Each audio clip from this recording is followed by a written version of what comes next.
Prática de auto-vistoria predial, produto desenvolvido pela ACT-CD, com apoio do Programa Progredir, Conselho de Engenharia e Agronomia, associado também à ABED pelas práticas de gestão e de metodologia de ensino. Nós estamos nos conceitos básicos, técnicas de inspeção, especificamente parte 2.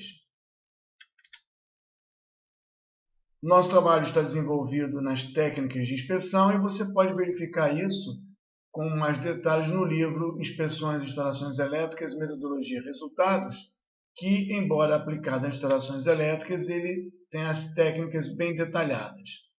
Esse livro foi produzido pela editora Ectos, está na sua segunda edição e conta com a colaboração de autoria de Gabriel Cardoso e o Igor Cavalheiro Nobre. Nosso trabalho aqui vai falar sobre 3 partes para tentar descrever essas técnicas de forma sumária, detalhada, como eu disse, nessa publicação. Uma introdução, a apresentação das técnicas, as ferramentas utilizadas nas técnicas e, por fim, os resultados, os relatórios que essas técnicas devem trazer. Uma inspeção, e isso pode ser visto com detalhes na literatura, é alguma coisa que prevê a verificação de um estado da condição de funcionamento em função de uma referência, em função de uma apresentação de padrão. Então, toda inspeção ela tem como resultado um relatório. Esse relatório é um relato, é a apresentação dos resultados do que foi inspecionado, do que foi visto. Significa dizer que a inspeção é desprovida de juízo de valor, comentários ou impressões pessoais. É um trabalho que representa a verificação do que existe e a comprovação do que existe.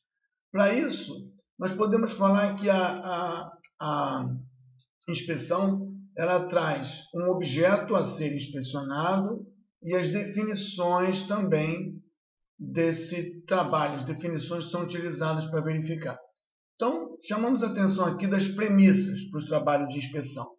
As premissas são as considerações que vão definir não só o que será inspecionado, mas também os limites que vão ser utilizados, até onde vai a inspeção, da onde começa e aonde termina, por conta de, se possível, às vezes, entrar em detalhes ou partes da edificação ou partes da instalação que não tem fim. Então, os limites aqui são previamente definidos. A metodologia também do trabalho que vai ser utilizado, assim como a condução geográfica, até mesmo a definição de um procedimento. Bom, como premissa aqui, a gente destacou, e ela refere aqui como tensões acima de um kV, definição de nomenclatura. É importante que devam ficar registradas as definições daquilo que vai ser visto. O que é um prédio, o que compõe um estádio, como se define as classes de tensão, limites de operação. Isso fica registrado no relatório e fica acordado antes do início da inspeção. Outra consideração ou premissa é a definição geográfica e dos componentes também. Senão você tem ao final da inspeção um sentimento de que faltou alguma coisa, que é por parte do cliente ou que é por parte daqueles que vão ler os resultados. Então, o que deve ser inspecionado tem que ficar bem claro e os limites devem ficar registrados entre todos, como um entendimento comum e único. Outra premissa, ou seja, outra consideração, é que no ato da inspeção devem ser explicitados as normas, regulamentos, leis ou referências que vão ser utilizados. Não podemos deixar que o resultado da inspeção seja fruto de uma comparação com aquilo que o inspetor acha bom, com aquilo que o inspetor acha correto ou com aquilo que o inspetor acredita que deveria existir. Essa terceira consideração chama a atenção de que as referências a serem utilizadas ou por combinado entre as partes, ou por determinação legal, elas devem ser explicitadas no relatório, claro, final, como antes de se começar. As melhores práticas que está falando aí são considerações de trabalho, considerações de projeto, considerações de procedimentos e ensaios que não estão ainda regulamentadas pelas normas ou regulamentações. Melhores práticas é aquilo que se considera adequado pelos profissionais ou pelos projetistas que não estão explicitamente descrita nos documentos legais ou normativos. Um exemplo disso, simples, é sujeira. As condições de higiene, condições de segurança, passam muitas vezes pelo ambiente bem cuidado, mantido e limpo, isento de materiais, detritos. Não existe em norma ou regulamentação um item especificamente dizendo que o ambiente, a instalação, o prédio, a edificação deve estar limpo. Então, melhores práticas é um conjunto de elementos que é descrito, apresentado e fica de comum acordo entre as partes na inspeção. Aqui a consideração número 4 é quanto ao uso de segurança. Não a segurança do objeto a ser inspecionado, mas a segurança daqueles que estão trabalhando nessa atividade.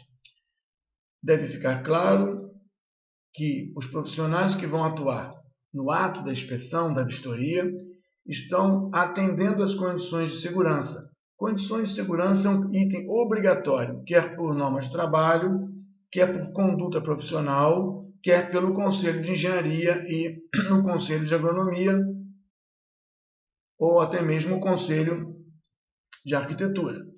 É importante chamar a atenção que o Ministério do Trabalho considera o ato da vistoria, da inspeção, como um trabalho. Nesse caso, proteção individual e coletiva para aqueles que estão fazendo a vistoria é essencial. Outra coisa que deve ficar clara na apresentação do trabalho é a classificação das não conformidades. Toda vistoria e inspeção, por comparação a um objeto previamente definido como padrão, pode gerar não conformidade. Ou seja, o que foi visto não está atendendo, não está conforme aquilo que o padrão, a referência, a norma, o regulamento previa. Nesse caso, as não conformidades, muitas vezes chamadas de anomalias, elas devem ser classificadas. E as regras de classificação devem aparecer antes da execução da vistoria. Em outras palavras, a regra do jogo deve ser apresentada antes do jogo começar. Não conformidades podem ser críticas, urgentes, terríveis. A denominação das não conformidades pela sua classificação deve atender também a padrões. A NR10 da parte elétrica define 4 níveis de não conformidade. O IBAP, que é o Instituto Brasileiro de Pesquisas e Perícias de Engenharia, ele define 3 níveis, bem mais perto do entendimento da engenharia civil, da arquitetura. Por outro lado, a própria legislação, como pode ter sido observado, ela trata alguns nomes que poderiam dar o entendimento de classificação. Nesse caso, então, essas classificações devem ser planejadas, apresentadas e, de uma certa maneira, definidas para que, quando o relatório final da inspeção aparecer, sem julgamento de bom, ruim, péssimo, mortal, elas apresentem urgente, essencial, melhorias ou outra denominação que será visto mais à frente. Falamos em metodologia. Então, como todo trabalho, quer seja de execução de construção, de manutenção, elaboração de laudo pericial, assistência, pareceres, a inspeção também carece de uma metodologia previamente definida. A metodologia deve ser escrita, discutida, e ela deve seguir as práticas de produção de metodologia. Essas práticas devem incluir também, não só isso, a análise do volume de trabalho, o perfil daqueles que vão trabalhar nesse serviço. Então, a metodologia é uma sequência de atividades, tarefas, que vai ser discutida com o grupo, previamente apresentada a todos, para que fique claro que é um trabalho sistêmico, técnico e metódico, não passível de inferências ou de achismos durante seu desenvolvimento. Isso garante também que não só os envolvidos no processo, como aqueles que vão receber o resultado desse processo, tenham um entendimento único do que se acha como adequado para um trabalho de vistoria. Lembrando mais uma vez aqui que nesse procedimento de trabalho, essa metodologia deve levar em consideração também riscos para aqueles que estão efetuando o trabalho de vistoria. Por fim, esse conjunto de ideias e entendimentos que será registrado no relatório como premissas, considerações, como elementos de referência, vão dar lugar, no final de tudo, a um plano de trabalho, que é a logística de como os vistoriadores vão se preparar, vão conduzir, que documentos que eles vão ter nas mãos para trabalhar, para realizar esse trabalho, essa vistoria, dentro do menor prazo possível, sendo bem objetivos, precisos e, lembrando, de forma impessoal. É claro que não pode haver um plano de trabalho proposto sem uma compatibilização com as diretrizes corporativas, quer sejam essas da empresa contratante dos vistoriadores, quer sejam essas diretrizes aderentes às regras do local em que vai ser vistoriado, da empresa onde será acontecida a vistoria, quer seja uma empresa, uma indústria, quer seja até um prédio. As condições de acesso, as condições de trabalho, elas estão muito ligadas ao cliente, ao local onde serão realizadas as atividades de vistoria ou de inspeção. Aqui, o equipamento elétrico está muito ligado ao trabalho desenvolvido nas inspeções elétricas. Mas, da mesma maneira que se preocupou a equipe em definir a geografia para trabalhar uma logística, para ser adequada a um plano e uma metodologia e ser refletida nesse plano de ação de trabalho, a identificação, não dos equipamentos elétricos, mas dos equipamentos, dos sistemas que compõem um prédio, uma edificação, é muito importante, porque, eventualmente, elementos específicos vão demandar profissionais específicos. E aí, nesse caso, esse entendimento vai melhorar o plano de ação, completando a equipe, se necessário, com mais profissionais especificamente definidos para esse objetivo. Nessa fase 5, a sua missão será se posicionar após a leitura no material, na publicação fornecida, e após ouvir essas colocações, a sua missão será colocar quais seriam as consequências da não observação desses elementos antes de se iniciar o trabalho de inspeção ou vistoria. A sua resposta, de acordo com as regras da atividade, deverá ser colocado nessa atividade número 5. Chegamos então ao item ferramentas. Introdução, ferramentas, relatórios. Ferramentas, temos que falar sobre a ferramenta em si, treinamento das equipes e as técnicas. O que é a ferramenta da inspeção ou da vistoria, senão uma lista de verificação, um checklist?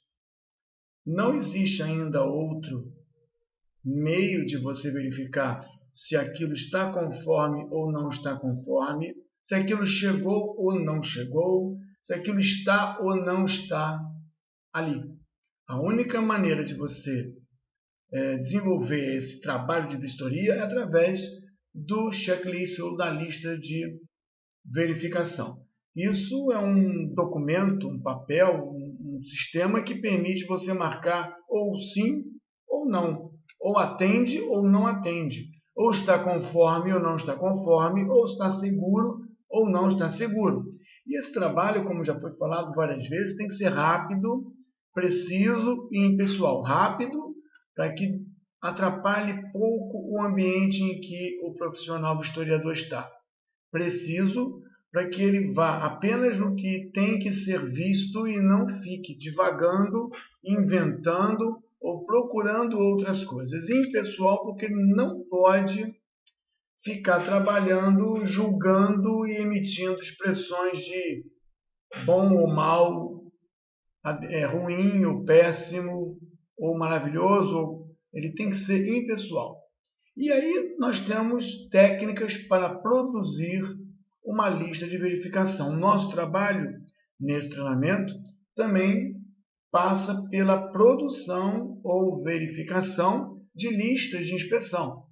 E antes de nós falarmos dos 10 elementos que norteiam uma boa lista, vamos simular a criação de uma lista a partir de uma referência. Lembrem, autovistoria ou inspeção só se faz sobre uma referência e não da cabeça do vistoriador. No nosso exemplo aqui de autovistoria predial, temos que verificar as leis, as regulamentações e, eventualmente, as normas que essas leis e essas regulamentações invocam.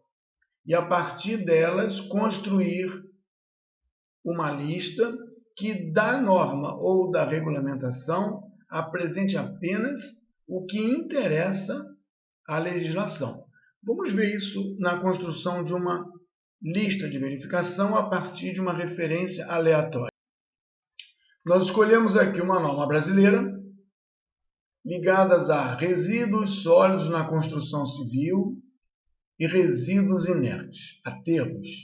Aqui diz diretrizes para projeto, implantação e operação. Vamos focar, por exemplo, que nós estamos interessados em fazer uma avaliação de como os resíduos sólidos estão sendo tratados em uma construção civil. Embora o exemplo aqui não tenha nada a ver com autovistoria, ele vai servir para mostrar como construir uma lista e os principais erros que se cometem.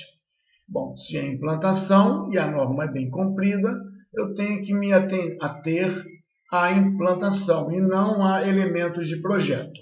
Sendo assim, construa um formulário no Excel, por exemplo, uma planilha, onde tenha a sequência das coisas que eu tenho que ver ou mandar ver, o que tem que ser visto e um lugar simples para a pessoa, o historiador, o profissional, escrever atende ou não atende. É claro que se estamos trabalhando com precisão, temos que dizer que estamos atendendo aqui para avaliação de uso e disposição de resíduos pela norma tal. A norma é a 15.11.3, é uma NBR. Pode existir outras referências que falem sobre aterros, que falem sobre resíduos, que falem para a etapa de implantação e que também sejam da ABNT ou de normas internacionais. Por isso, nossa vistoria, nossa inspeção ficará mais forte tanto quanto forem as referências que eu estou atendendo. Muitas vezes o item que atende a uma também está sendo demandado em outra, ou o item de outra não está sendo demandado em uma. Então, aqui a referência é essa, aqui a referência é outra, e assim, quanto mais referências, mais solidez nós vamos ter no nosso trabalho. Partindo disso, vamos começar. Toda a norma da BNT, ela tem um índice, um prefácio, uma introdução. Provavelmente nós já sabemos que essa norma é adequada, um objetivo, outras normas que nós podemos utilizar para esse objetivo de inspeção, definições, classificação. Classificação de resíduos não é o nosso objetivo é verificar para implantação. Então, condições de implantação. Vamos olhar o que temos aqui e que deveríamos encontrar lá, pelo vistoriador. Critérios para localização, acesso e isolamento. Olha, um aterro que receba resíduos classe A. Então, classe é um dos itens que tem que aparecer no nosso formulário, para que o vistoriador preencha. Então, vamos fazer de conta que é da classe A. Acessos internos e externos protegidos, vírgula, executados. Bom, aqui nós temos que dizer o seguinte: os acessos internos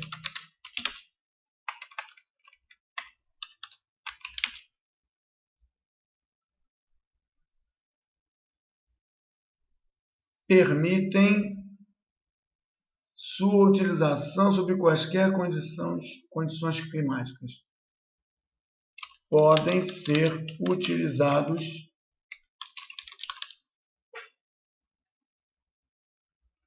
e aqui o entendedor sabe que é em qualquer condição climática.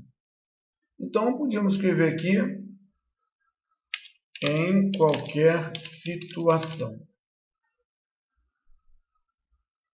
Mas isso é para a sua utilização. Mas tem os externos também, não só os internos. Então, os acessos externos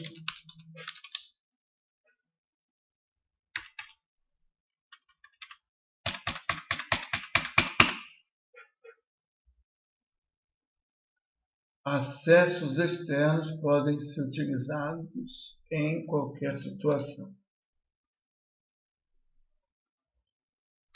Já temos dois itens que têm que ser observados pelo vistoriador, supondo que o vistoriador tem entendimento desse sistema de acessos. Aqui, cercamento do perímetro da área em operação, de forma a impedir o acesso de pessoas estranhas. Então, cercamento no perímetro da área de operação.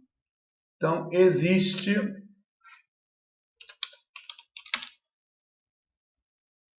porque aí é uma demanda de existir. Cercamento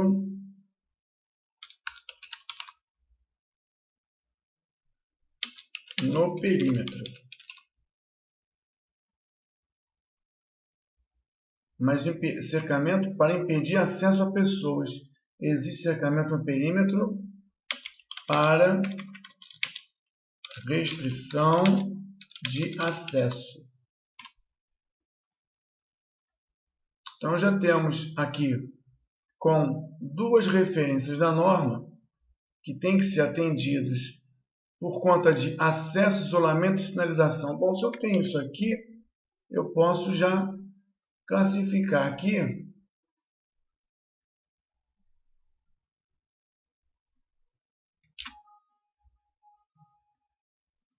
posso classificar aqui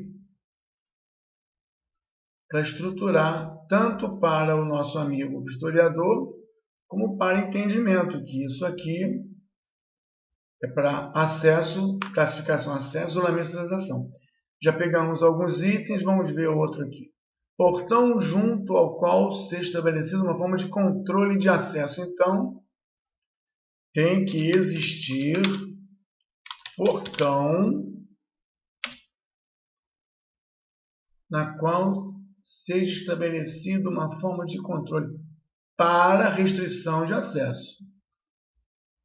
Ou controle, no caso aqui a palavra é controle. Existir portão para controle de acesso. Sinalização nas entradas e nas cercas. Entrada é uma coisa, cerca é outra. Então, sinalização na entrada e sinalização na cerca. Eu não entendo nada desse assunto de detritos, mas eu estou seguindo a referência da norma para construir uma lista de verificação de modo que nada seja esquecido. Claro que esse trabalho tem que ser submetido a especialistas da área para que eles vejam a melhor forma de expressar, a melhor forma de colocar isso. Mas aqui fala que identifique sinalização, que identifique o empreendimento. Sinalização de identificação do empreendimento na entrada. Não uma sinalização qualquer. Então, estamos mantendo aqui os itens. Agora, o assunto é outro, iluminação e energia. Se o assunto é iluminação e energia,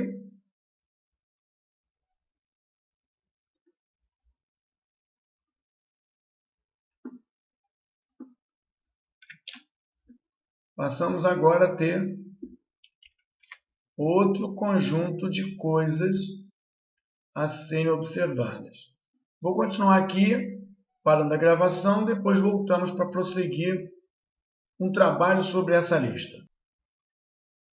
Bem, eu vim agora até esse item de proteção das águas subterrâneas e superficiais.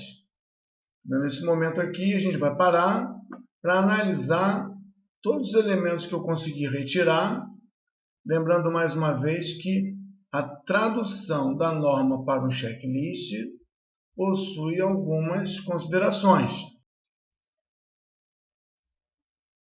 São 10 considerações que nós vamos verificar aqui lado a lado. Vamos ver então aqui.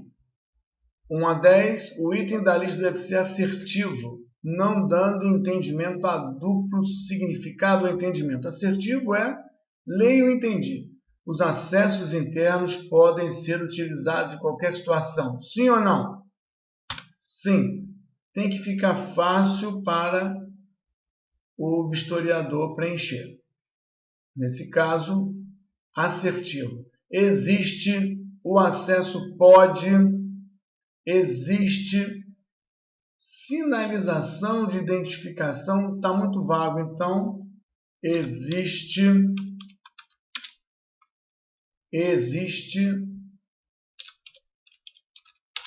a sinalização. Então, vou prosseguir. Iluminação para ação de emergência existe. Assim não há dúvida. Toda vez que eu coloco alguma coisa aqui, a pessoa que lê tem que dizer sim ou não. Iluminação para ação de emergência ficaria assim, é o que? Tem, está grande, está pequeno, tem projeto? Não, aqui existe. Então fica atendendo o primeiro. O segundo ponto aqui é o item da lista deve gerar sempre uma resposta sim, sempre que possível, né? O acesso pode ser utilizado? Sim. O acesso externo pode ser utilizado? Sim. Existe cercamento no perímetro? Não. Existe portão? Sim. Existe sinalização? Sim. Tem que ser o máximo possível quando tudo for sim, é que tudo está adequado. Ou seja, quando tudo estiver atendendo, é porque a coisa toda está adequada. Aliás, aqui é o endereço, o nome do galpão, ou no caso do aterro, complementos de informação. Item 3. O item deve gerar uma expressão ou questão curta que possa ser colocada na interrogativa. Então vamos lá. Existe iluminação para ação de emergência? A resposta é sim. Ou então alguém declara, existe iluminação. Mas é curto ou longo isso? Como é que está o tamanho disso? Existe sinalização de identificação do empreendimento na entrada. Se a gente conseguir reduzir isso aqui, é bom. Mas nem sempre é possível transformar isso numa coisa bem pequena. Item 4. O item deve evitar ser específico ou se reportar à referência. Aqui seria assim: existe comunicação de emergência de acordo com item 3 da norma 1111. Não pode ter um item que remeta a outra referência. Lemos o item da norma 1111 e escrevemos o atendimento a esse item aqui. Nesse caso, existe sistema de comunicação de emergência. O 5. No caso de atendimento à resposta de ações para retirada de não conformidade, devem ser previamente estudadas. No caso de atendimento, significa que aqui nessas colunas, é um item de checklist. Aqui nessas colunas que a gente colocou as referências, que eu vou esconder, isso só interessa ao vistoriador e não interessa ao cliente ou aquele que vai receber o relatório. Eu vou ocultar aqui. A gente pode ter também uma ação corretiva, que nós vamos falar mais adiante. Ação corretiva. Por exemplo, o acesso interno pode ser utilizado em qualquer situação. Se sim, legal. Se não pode, não atende. A ação corretiva seria, por exemplo, promover meios para isso. Promover meios para isso. Poderia ser a escolha de uma ação corretiva que vai ser preenchido aqui no checklist. Não dessa maneira, veremos isso mais à frente. Mas é uma opção dentro do formulário. O formulário é esse aqui. É esse que será o objeto final de apresentação. Mas podemos ter oculto aqui no Excel as referências que nos levam a ter esses itens. E também nesse formulário Excel, estendido as respostas de ação. 6. O item quando genérico, do tipo geral, que é para vários ambientes, mas em um ambiente pode não se aplicar. Ou seja, aqui diz a dispensa do órgão ambiental do sistema de monitoramento do aquífero.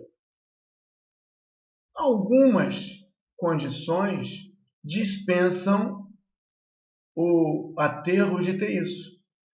Se dispensa o aterro de ter um desses itens, a resposta não é nem sim nem não. Existe monitoramento das águas subterrâneas? Existe. Existe monitoramento do aquífero próximo? Não, não existe. Também não precisa existir. Nesse caso, nós somos obrigados, por melhores práticas de construção de formulário, a colocar mais uma coluna aqui. E essa coluna é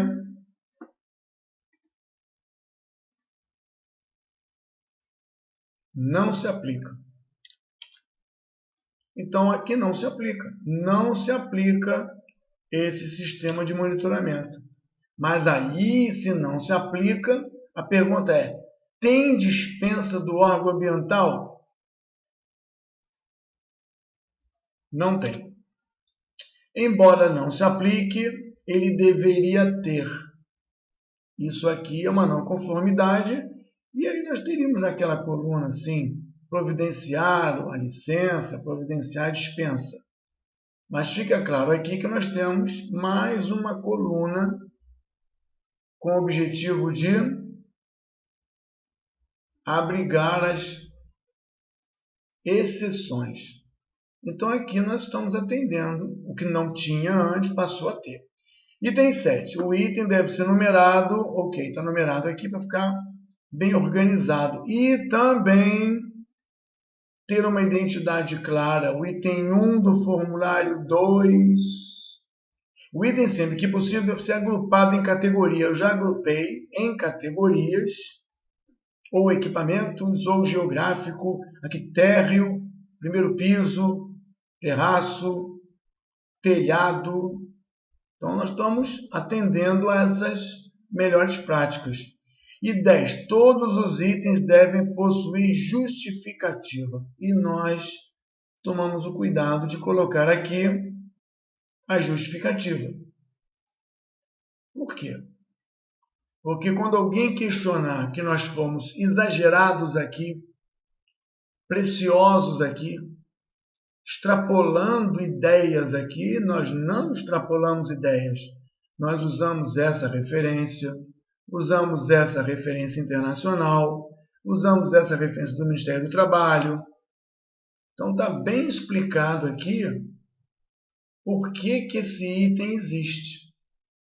E se nós definirmos direitinho no Excel, na hora de imprimir, nós teremos o formulário cabendo em uma folha. Como é que faz caber em uma folha? Vamos ver aqui.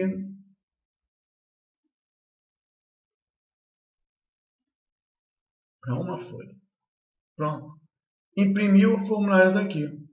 Marcado atende, não atende. Claro que o formulário, como todo formulário, deve ter um cabeçalho e um rodapé. No nosso caso aqui, o cabeçalho identifica o atendimento desse formulário a alguma coisa, a algum local, e o rodapé identifica a legalidade desse documento. O cara vistoriador e o cara responsável são pessoas distintas. O vistoriador, ele é treinado, faz parte de uma equipe, produção em massa, entendendo o que é isso, porém alguém responsável vai assinar isso, assumindo a responsabilidade dessa informação. Então aqui nós temos critérios de qualidade aplicados a um formulário e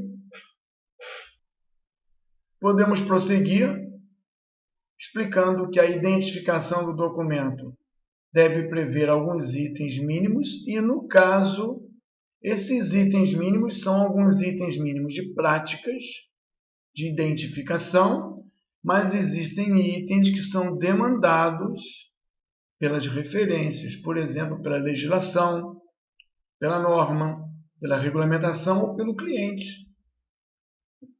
O preenchimento de ações corretivas que nós comentamos, que poderia ficar no mesmo formulário, ele pode ser otimizado. Para cada ação, cada anomalia, uma ação corretiva deve ser montada. E aqui eu mostro que a ação corretiva está aqui. Eu vou ocultar isso aqui. E a gente pode discutir o seguinte. Ao invés de escrever todo o problema, eu posso ter um conjunto de códigos que auxilia no preenchimento de campo. Se não tem projeto, desenho, documentação, certificado, licença, papel, podemos falar, marque a letra A. Se na hora que se verifica a inexistência de algo que deveria existir, podemos falar B. Instalar, montar, colocar. Se verificamos que o que existe, mas não atende por conta de não adequado, podemos dizer não instalar, mas substituir. porque ele existe, mas não está bom. E aí, por uma série de codificação, e essa codificação que está apresentada aqui é meramente ilustrativa, poderia ser numérica, poderia ser outra, poderia ser menor. Ela tem o objetivo de, no formulário, durante a inspeção, já apresentar ações corretivas. A inspeção não propõe, obrigatoriamente, a ação corretiva. A ação corretiva é uma atividade que vem depois da inspeção. A inspeção se preocupa em identificar, a vistoria se preocupa em diagnosticar. E depois disso, um especialista, em função do que foi encontrado, dá uma solução técnica, que pode ser instalar, substituir, refazer, reconstruir. Então, esse preenchimento de ações corretivas pode ser incluído e deve ser incluído nos formulários e checklists de trabalho de campo. Podemos falar um pouco agora que esse trabalho pode ser feito no campo de modo preciso, impessoal e rápido. E teremos com isso uma precisão, uma produtividade que vem do papel. Isso era antes, mas hoje nós podemos ter a mesma coisa, precisão, produtividade, mas podemos ter um IA agregado ao nosso formulário. Não é uma inteligência artificial, é uma inteligência agregada. Porque, eventualmente, quando nós preenchemos um item aqui, dizendo que não se aplica, então talvez não fosse necessário apresentar esses itens aqui. Ora, se não se aplica, então esses itens estão sobrando. E aí o vistoriador teria que marcar, por exemplo, não se aplica e não se aplica no papel. Mas se nós estivermos falando sobre ferramentas eletrônicas, ela pode eletronicamente suprimir próximos passos do vistoriador, próximos itens a serem verificados. E de mesma forma, se verificado que no campo aparece alguma coisa, esses itens aparecerão para o vistoriador. Ou um grupo de itens apareceria para o vistoriador. Com isso, nós temos uma inteligência agregada nas ferramentas tradicionais, permitindo que, com o uso de softwares e aplicativos, em tempos de vida móveis, a gente possa otimizar e aumentar ainda mais a produtividade. Uma das atividades que nós temos aqui no nosso trabalho é identificar, pela leitura e pesquisa, quais são as vantagens já conseguidas e obtidas com o uso de formulários impressos e o uso de formulários eletrônicos. A atividade 6 prevê esse tipo de trabalho. E na atividade 6 também teremos o desenvolvimento pessoal, particular, individual de um checklist. Será dado um documento, um formulário no Excel deverá ser produzido para que traduza a ferramenta necessária e suficiente para atender esse pedido. Na última parte do nosso modelo, relatórios, as documentações e os critérios são apresentados de forma a consolidar todo o trabalho e os resultados obtidos. Então, o relatório técnico de inspeção é um documento que, ao mesmo tempo em que se apresenta todos os critérios, considerações, premissas, todas as bases de referência, todos os acertos, todas as práticas estabelecidas, a metodologia desenvolvida, todo o procedimento de fotografia, armazenagem de fotografias, produção das listas de verificação, uso das listas, condições de segurança, todos esses elementos são apresentados num relato, numa apresentação. E o nome, relatório técnico de inspeções, ele traz obrigatoriamente a cópia de todas as listas de verificação assinadas, não necessariamente pelo vistoriador, mas obrigatoriamente pelo responsável que as reconhece e as valida. Elas são a declaração do estado da instalação, do prédio, da edificação, do estádio de futebol ou do parque de diversões. Dessa maneira, os anexos são muito importantes. Todo esse material é a declaração explícita de um profissional ou de uma equipe sobre aquilo que foi visto. Quanto mais completo, detalhado, não prolixo, quanto mais minucioso e mais limitado na sua abrangência, mais firme será a sua consideração. Claro que aqui no nosso caso, a legislação de autovistoria, como a de verificação de instalações elétricas e segurança, prevê um plano de ação corretivo ou de prevenção. Chamamos aqui de plano de ações de contingenciamento. A cada anomalia, uma proposta de correção. Claro que tantas correções devem ser classificadas por conta de priorizar o ataque, o envolvimento.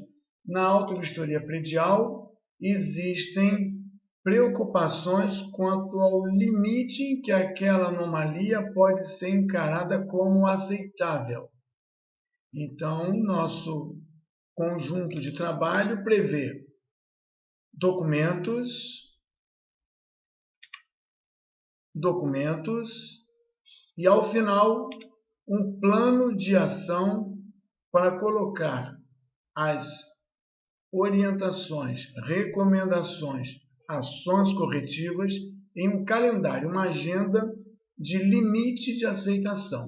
Nós temos, nesse processo, entendimento, identificação local, procedimento de trabalho, treinamentos, identificação de metodologia, documentação. Temos a produção, o desenvolvimento das ferramentas que serão utilizadas no ato da inspeção, treinamento do pessoal. Temos depois que compilar todo esse conjunto e esse material através de um relatório para informar os clientes, órgãos, para informar quem é o demandante, que seja a condição do prédio ou da instalação, e ao final ainda temos que apresentar um plano de contingenciamento ou de ações corretivas com prazos limites de aceitação. Observando que em azul, verde e vermelho denotam uma aderência às nossas publicações. Em vermelho, o resultado final produzido, que é o livro que vai ser apresentado ao final desse vídeo. Autovistoria, justificativas e referências.